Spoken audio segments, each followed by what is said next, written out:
पाकिस्तान के army chief 2 महीने में दूसरी बार अमेरिका में प्रेसिडेंट डोनाल्ड ट्रंप से मिलने पहुंच गए और बार बार की मुलाकातें कई कयासों और सवालों को भी जन्म दे रही है। दो बातें हो रही है।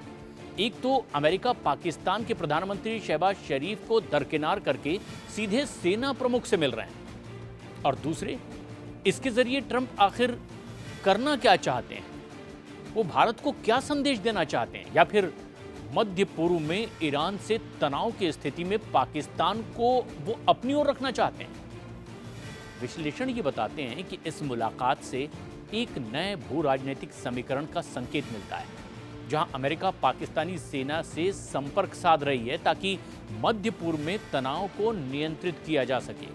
और अगर ईरान पर दोबारा हमला होता है तो पाकिस्तान इस्लामी देश होने के नाते उसमें बिल्कुल ऐसी भूमिका में निभाएगा जिससे कि ये लगे कि ना वो अमेरिका के साथ है और ना ईरान के साथ, यानी दूरी बनाए रखेगा, शांत रहेगा। हालांकि अब इस ऐसी स्थिति में कुछ और रिपोर्ट्स भी आ रही हैं जिसमें कुछ और कयास लगाए जा रहे हैं। उसके मुताबिक रिश्ता बेशक बाहर से बहुत चमक दमक भरा दिखाई दे रहा हो, लेकिन ये जोखिमपूर्ण सौदा भी हो सकता है।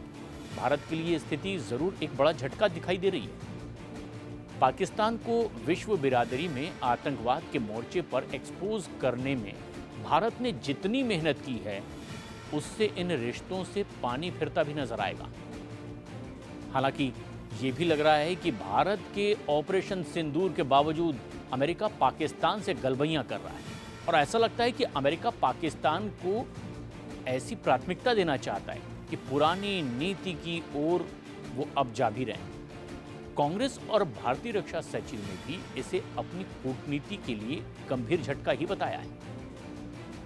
आखिर ऐसा क्या हो रहा है? क्या पाकिस्तान चीन के साथ अमेरिका को भी साध रहा है? ट्रंप हाल के दिनों में भारत को अगर झटके पर झटका दे रहे हैं तो पाकिस्तान को पुचकार भी रहे हैं, जो कि पूरी दुनिया को दिखाई दे रहा है।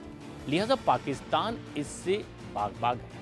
ऐसा लग रहा है कि अमेरिका पाकिस्तान के आतंकवाद स्टेट होने के साथ साथ आंख मूंद कर भी उस पर बैठा हुआ है, और ये दोनों ऐलान पाकिस्तान के लिए अमेरिका ही कर रहा है।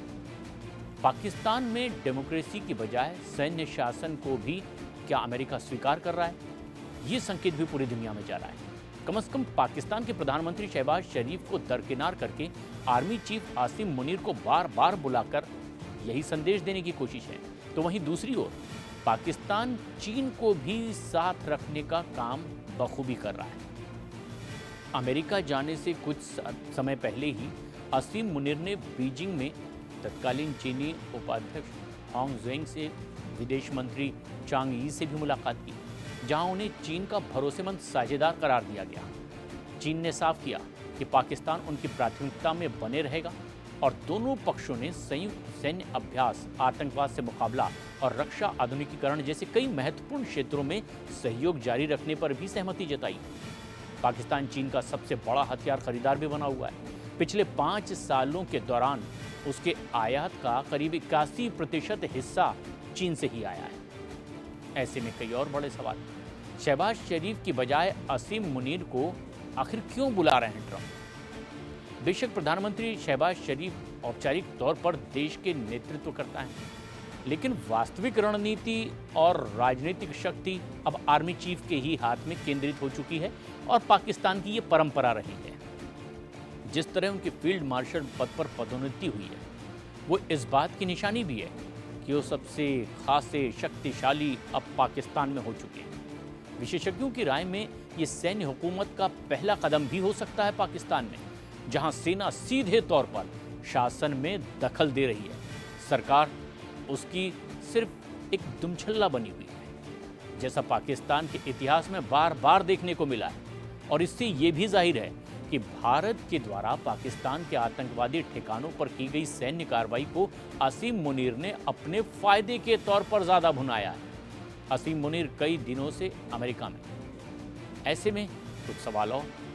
मुनीर को 2 महीने में 2 बार व्हाइट हाउस बुलाने के पीछे की आखिर रणनीति क्या है? पहली बार डोनाल्ड ट्रंप ने असीम मुनीर को जून के आखिरी हफ्ते में बुलाया था और अब अगस्त के दूसरे सप्ताह में व्हाइट हाउस वो पहुंच गए हैं। वहां उन्होंने ट्रंप के साथ मुलाकात की है। अमेरिकी प्रेसिडेंट डोनाल्ड ट्रंप युद्ध रोकने में मुनीर की तारीफ कर चुके हैं। मुनीर उन्हें नोबेल शांति पुरस्कार के लिए नामित भी कर चुके हैं और इसके दो मतलब भी निकल रहे हैं। अमेरिका को लग रहा है कि अगर पाकिस्तान में किसी से बात करनी हो तो मुनीर से ही करनी होगी, क्योंकि वहां पर असल में ताकतवर यही हैं। दूसरा, ट्रंप पाकिस्तान और मुनीर के जरिए कोई ऐसा तीर चलाना चाहते हैं जिसमें अमेरिका का हित सीधे सीधे सध जाए। अब विश्लेषकों का मानना है कि अमेरिका शायद पाकिस्तान के साथ गुप्त रक्षा, खनिज, क्रिप्टो करेंसी संबंधी कुछ साझेदारी के लिए सेना नेतृत्व के साथ में संपर्क बढ़ाने में लगा हुआ है। उधर लोकतंत्र की दुहाई देने वाला अमेरिका भी पाकिस्तान में सेना को मान्यता ही दे रहा है। क्या ऐसा वाकई है?